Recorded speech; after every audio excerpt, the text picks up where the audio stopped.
Welcome to the Daughter Arise channel. My name is Yvonne and this channel is all about bringing you content about childhood sexual abuse. On this channel I share things about my experience of going through this childhood trauma. I also share news stories and add my thoughts and commentary to them. And from time to time I interview other survivors and their supporters in hopes of raising awareness of this childhood trauma. So if this is the type of content you're looking for, don't forget to hit the subscribe button and the notification bell so that you can be notified of any uploads. And if you do like the content, don't forget to give it a thumbs up. So in today's video, I want to share a chapter review of a book that I started reading 2 years ago and didn't continue. I know that is crazy that I started this book 2 years ago and didn't finish it.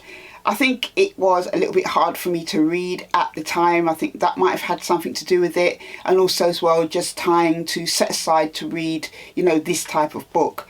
But anyway, the book is called The Deepest Well by Dr Nadine Burke Harris. She is a Canadian-American paediatrician who is founder and CEO of the Center of Wellness in San Francisco's Bayview area. And her work specialises with working with children who have experienced childhood trauma and adversity. And this is what this book is looking at: healing from the long-term effects of childhood adversity. And this book I bought a couple of years ago, and my intention, as I said, was to read it, but I kind of put it to the side. But I have now kind of decided I'm going to commit to doing a chapter review and posting it and sharing it with you guys, because I do think that this book might help some of you out there maybe to understand some things about your own experiences of maybe going through childhood trauma.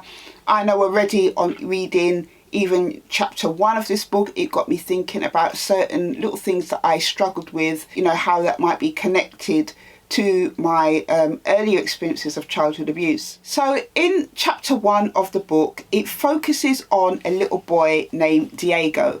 Now he is 7 years old. He has been referred to Dr Nadine Burke Harris's clinic because he is showing symptoms of having attention deficit disorder. And basically he's been referred there because the school nurse thinks that this might be something that he is suffering from.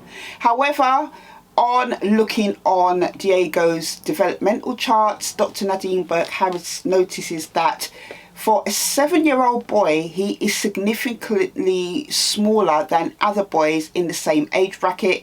As a matter of fact, his growth chart shows that he has the similarities of a 4-year-old boy. So he's extremely small for his age, and that gets Dr Nadine Burke Harris thinking about why that is. So what she does is to then ask the staff at the clinic if they could take both Diego and his sister into the waiting room to, play with them for a little while, whilst she has a discussion with Diego's mother. Upon having that discussion with Diego's mother, she discloses that at the age of 4, that Diego was sexually molested by a friend of the family that her husband and herself had allowed to stay with them.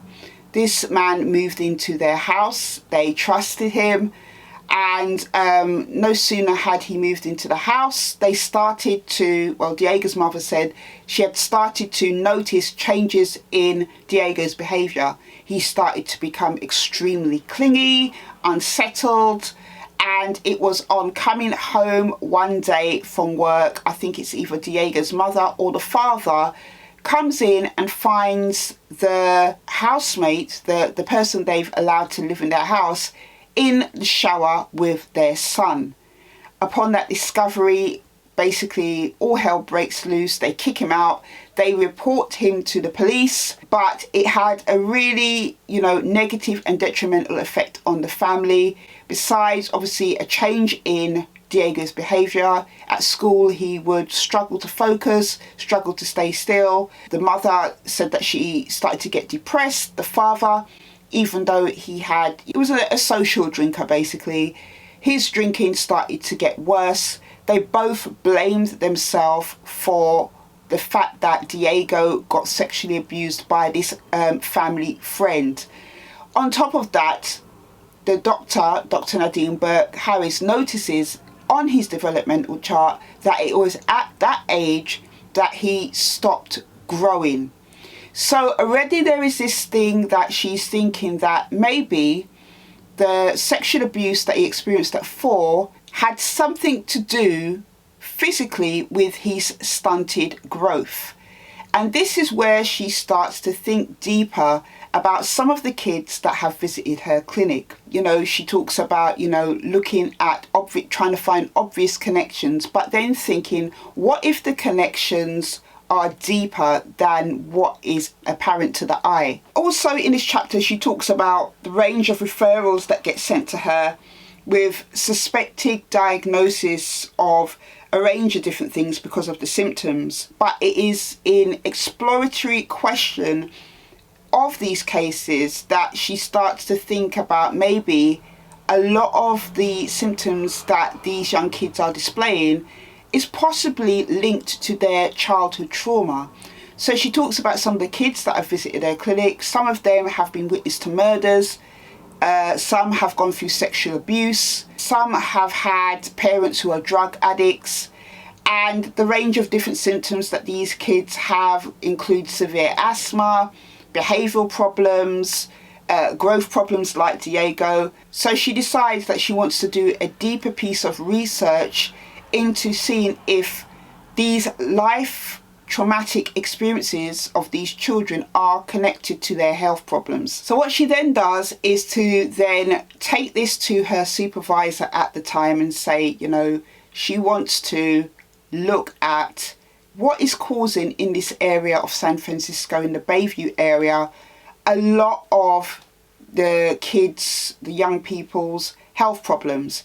She notices that in more affluent parts of San Francisco, that the children there don't experience the same kind of experiences or problems like the children in the poorer part of Bayview, where she is based in this clinic.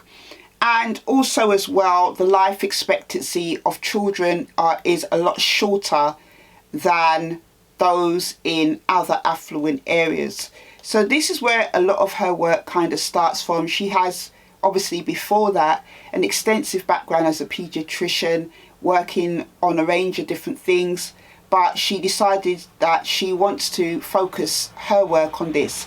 Her supervisor allows her to run with it, agrees that this is an area to look into, because on reading that assessment she feels that there is something more deeper going on with the children in the Bayview area. So in the case of Diego, on kind of suspecting that maybe his childhood molestation has been the reason why he stopped growing at the age of 4 and has stayed the size of a 4-year-old even though he's 7 years old, she decides to order some x-rays and some other tests to run to see if, this could be a reason why Diego is so small. She gets back the results of those tests. There is no hormonal imbalance, why he would be so small. Also as well, there's nothing wrong with his bone structure. In speaking to another person who is top in their field in regards to child development, she asked the question if she has come across cases like this before and whether she believes that childhood trauma can have a negative effect on the body of a child, and that doctor said yes. So it starts her on, as I said, this journey of looking into the effects of childhood adversity on children and their, not just their mental health, but on their physical health, how that trauma is kind of taken in by the body and then how it kind of manifests itself physically. Now, one of the things that I was thinking about as I read this chapter is when a lot of young people are kind of just given these kind of blanket kind of diagnosis. A lot of children are, told they've got ADHD, and it got me thinking about whether for a lot of young children, whether they have had the examination or investigation of their problems, like what Dr Nadine Burke Harris has done with Diego and other children that have attended her clinic. And obviously over here, for example, at NHS, obviously there is very limited resources and funding for such stuff. So, you know, it could be quite easy for doctors to just say, well, you know, they're displaying these symptoms according to, you know, the medical kind of book. They're displaying all these symptoms, so they must have ADHD, but, you know, don't have a chance to delve deeper, because there are loads of children that have been diagnosed with that. But, you know, like Diego, maybe they have had adverse childhood experiences that have not been explored. Assessments cost a lot of money to do, you know, it takes up a lot of time. And yeah, I was just thinking about how many children there are like Diego in the world. And also as well, it made me think about a lot of children that are not even known to doctors, children maybe that are being sex trafficked and sexually abused by adults, the kind of effects that the trauma has on them as well. Really, just reading this first chapter of the book, it really got me thinking about so many things. I think it's just a blessing that there are people out there like Dr Nadine Burke Harris who really care about children's health. I think doctors care in general anyway, you know, the majority of doctors do, but sometimes their hands are tied by red tape, you know, bureaucracy, lack of resources, lack of funds, you know.